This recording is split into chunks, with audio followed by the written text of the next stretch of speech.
know that you have heard us, and we have been pleased with what we have accomplished as a result of our chewing here together today. The emphasis that we have been offering, and we can feel that many of you have moved closer in understanding who you are. The emphasis that we've been offering here today is about acknowledging that the stream of well-being is flowing mightily, and that it has your best interests and everything that you want in stream, in mind, at heart.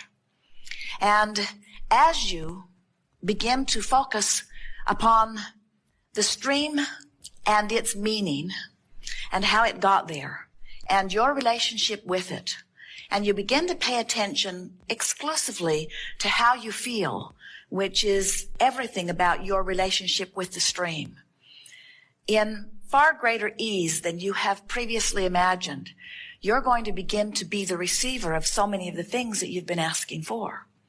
And we want for you the manifestation of those relationships and those houses and those experiences. And most of all, we want for you the manifestation of the realization of who you really are. We want you to start being happy in the stream. We want you to begin to feel the exhilaration of life that you felt when you made the decision to come forth. And as you get fixated on these problems you want to solve, you hold yourself longer in resistance to the solution that is already there and has been there for a very long time. You're going to get so good at just turning and turning and turning and turning that you will find solutions before problems have even manifested, and you will not even know you had a problem because the solution will get there simultaneously with the problem. Do you know that's happening to you already? Potential problems are being diverted by your attention to feeling good. And so, as we acknowledge what's in your vibrational escrow, we are thrilled. In fact, you give us the opportunity to live it, and it is a delicious place to be out there on your leading edge. But there is nothing that thrills us more than watching you in the moment make the deliberate intention to stop the resistance and begin slightly turning. Because that's where all of your power is. Right now, in this moment, right now. Oh, the stream will carry you, and it's good. We've seen it, it is. But all of your power is right now in the decision to feel worse or better, worse or better. And as you begin to apply that power, the well-being that has been lined up outside that door, as you begin to open it another crack and another crack and another crack, people are going to watch you, and you're going to look like the freak who's flying. To them, as they begin to see the magnificent things that they know you've been wanting begin to stream into your experience, they're going to say, how is it that you do that? And you will then stand in the same humorous stance that we are standing as you smile and begin to explain to them, well, you see, there's this stream. And you can point this way or this way, and I just figured out how to stop pointing that way, which meant I pointed that way, and then all the good stuff came. And then they'll say, what? This stream of well-being is flowing so fantastically and getting faster and faster as physical beings explore the contrast of this time-space reality. And as you understand that that stream is flowing and you begin to point your thoughts toward relaxing more and letting the stream take you, toward feeling your worthiness, feeling your well-beingness, feeling your at oneness, and allowing yourself to go with this natural flow, which must inevitably take you to the culmination, the temporary culmination, because the stream continues to flow. Life continues to cause you to ask for more things, and the stream continues to get faster and faster as it fulfills your reason for being. You get yourself holding to the bottom of the stream or pointed in opposition to the stream in your virtue, in your valiance, in your determination to do what's right. And that stream who does not slow down, that stream that cannot slow down, that stream just beats you up. And then you say, I must be doing something wrong. We say, let go of the rocks and go with the flow. Stop beating the drum of justification. Stop beating the drum of rationalization. Stop beating the drum of what's wrong with this situation. Stop being protective. Stop being resistant to the stream of well-being and ride the ride of your life. the ride that is the culmination of all of your lives. Let yourself go with the flow of who you really are. We've written a book that has the best title, we believe, of any book ever written because it speaks to the eternal nature of your being. And the book title is Ask and It Is Given. And now we would like to expand that book title in an even more exaggerated, precise form to say, not only when you ask is it given, but when the physical part of you asks for something, the non-physical part of you becomes it. How's that? Not only is it given, the larger part of you already is it, begins offering the vibration of it, and begins in that moment, or better said, continues to call you to the vibrational escrow that you have been creating even before you got here in this physical body, that just has expanded as a result of what you have just lived here in this physical body. The expanded version of you is always calling you. And when you go, or when you point in the direction of going, you feel good. When you really go with that expanded version, you feel passion. You feel exhilaration. You feel enthusiasm for life. When you turn in opposition to that, when you keep beating the drum of where you are or where you've been, when you keep justifying why you want to be over there by pointing out that you're over here, as you're pointed in opposition to that, you don't feel so good. In other words, when you go with that flow, that is source energy, and that is the expanded version of you, you really, really feel it. Can you imagine going down to the river's edge, a very fast-moving river, with your canoe or rowboat or raft, and as you put your boat into the water with your oars in it, you deliberately turn it upstream and begin paddling. Now, whether you believe it or not, we have to tell you that most humans do exactly that. You get in the stream, you point upstream, and you start paddling very hard against the current, trying to make headway against the current. And we say to you, why not turn your boat with the current? And humans say, in a variety of different explanations, but Abraham, that just seems lazy. And we say, but how long can you keep this up? And you say, I don't know, I'm still working on it. And then we say, but just let go of the oars and let the current just carry you. And then you say, everyone I know is paddling upstream. It's just what we do. Our trophies and monuments are given to those who learn to paddle best against the current.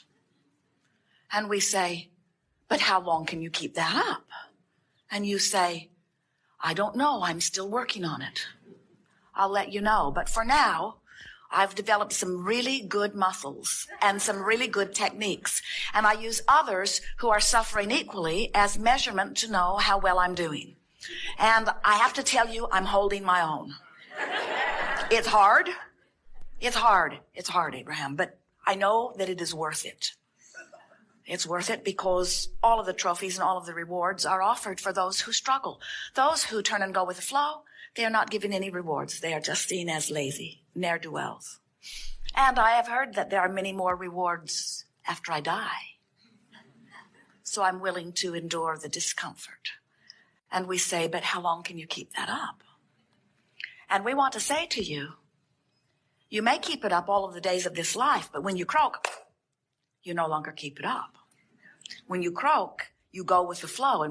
And we want you to understand that this current of well-being, the current that is source energy, the current that is your inner being, the current that is your vibrational escrow, the current that is source energy looking out for you, who has become the non-physical vibrational embodiment of that which you are, is summoning you toward it. And there is a current that you cannot buck.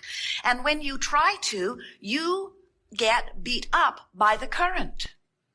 Sometimes humans think that there is a stream of well-being and a stream of not well-being, and when things are not going well, they think they've just taken the wrong fork in the river, and they're going down that river where bad things happen. And we say, that's never, ever, ever what happens, because there is only one current, and it is a current of well-being. You never walk into a room and look for a dark switch. There is not one. You don't expect to flip a switch and have inky, misty darkness cover up the light. You get it, that you can resist the light, but that there is not a source of darkness. And there is not a source of evil or a source of sickness. There is just resisting the stream of well-being that would take you there if you would stop doing that thing you do that is not letting you, that is you not letting you go.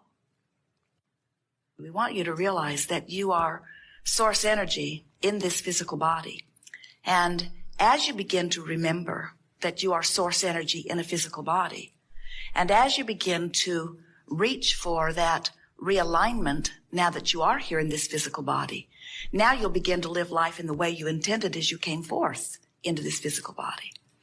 We want to explain that to you in a little fuller fashion, because once you get the sense of who you are, then you can get about doing what you came to do. And we want you to realize that what you came to do was not something that was pre-described by someone else or even pre-described by yourself at another level. You came forth for the leading edge experience of attracting new information to help you make new decisions. You are very old, very clear, very wise, very source beings. And you know from that broader vantage point that you are eternal, that there will be no cessation to that which you are. And so you continue to approach life from that eternal stance, from that understanding that you'll never get it done and that you cannot get it wrong, but that it is extremely exhilarating to live life. From your broader vantage point, we're talking about the non-physical part of you, the inner being part of you, or the soul part of you, or the God force part of you. You know that there is no ending to that which you are. And you also know, because there is no ending, in other words, that's why the name eternal fits so well. You cannot be finished and be eternal at the same time. Eternal means continuing and expanding. So from that broader non-physical perspective, you not only know that you are eternal, but you joyously continue to project yourself into situations where new desires can be born. You so understand the eternal nature of all that is. So as you made the decision to come forth from non-physical into this physical body, you knew that there would be variety, contrast, a lot to choose from, and you knew that from your vantage point of self, which everyone has, that you would come to clear conclusions of that which would be of the greatest benefit to self. You knew that it would not be possible for you to stand in the middle of any situation and not come to a clear understanding that I don't like this and that I would prefer this and that this feels better to me than this. In other words, you just cannot stop deciphering at all levels of your being. And you knew before you came into this physical body that when such a determination was born within you, or that a desire was born within you, or a preference was born within you, you knew and rejoiced in the idea that the universe would then expand because of that experience and that new desire. You also knew that the larger part of you would become that new idea. Now, this is something that we do not think that many of our physical friends, even leading edge friends like you, fully understand. Most humans don't get it, that you were our source energy before you came into this physical body, and that now that you are in this physical body, your environment is calling more desire from you. And that when that happens, source immediately becomes the vibrational essence of that new idea. In other words, when you don't have enough money and you want more money, the non-physical part of you becomes the liver, beer, receiver of that more money. It goes to what we lovingly call your vibrational escrow, where the source energy part of you abides and bees and calls you to it.